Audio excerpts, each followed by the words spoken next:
Enfin voilà un terme très à la mode.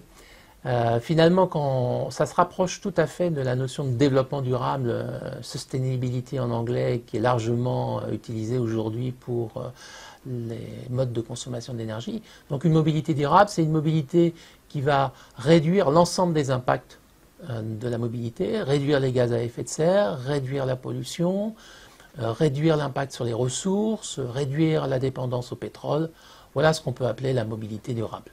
Alors il y a plusieurs types de solutions. Il y a des solutions qu'on va appeler technologiques, c'est-à-dire on va mettre en place un véhicule qui va émettre à la source beaucoup moins de gaz à effet de serre, par exemple. Alors on pense aux véhicules électriques, on pense aux véhicules hybrides, un véhicule qui ne va pas dépendre du pétrole. On peut penser à un véhicule qui utilise les biocarburants, un véhicule au gaz naturel, par exemple.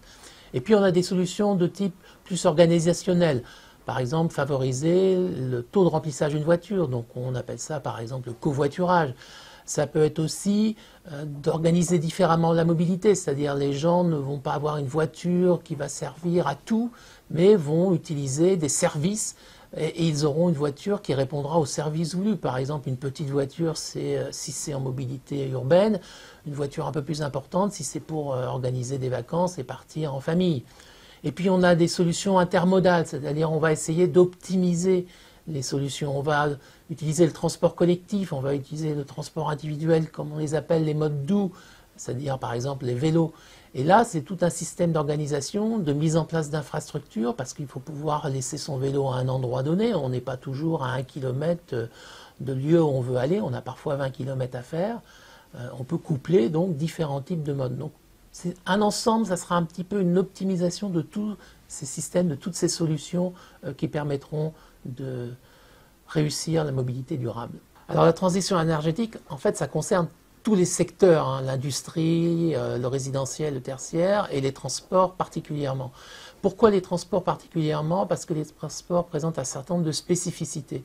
D'une part, la dépendance au pétrole est maximale, puisque plus de 95% de la consommation d'énergie d'un transport est issue du pétrole. Deuxièmement, c'est un secteur qui est en dynamique, c'est-à-dire il y a vraiment une tendance à la croissance de la mobilité un peu partout dans le monde, donc une croissance des consommations d'énergie dans les transports et donc une croissance des émissions de gaz à effet de serre dans les transports. Également, si on ne fait pas attention, on voit bien que dans les mégalopoles urbaines, on a des problèmes de pollution urbaine qui sont extrêmement forts.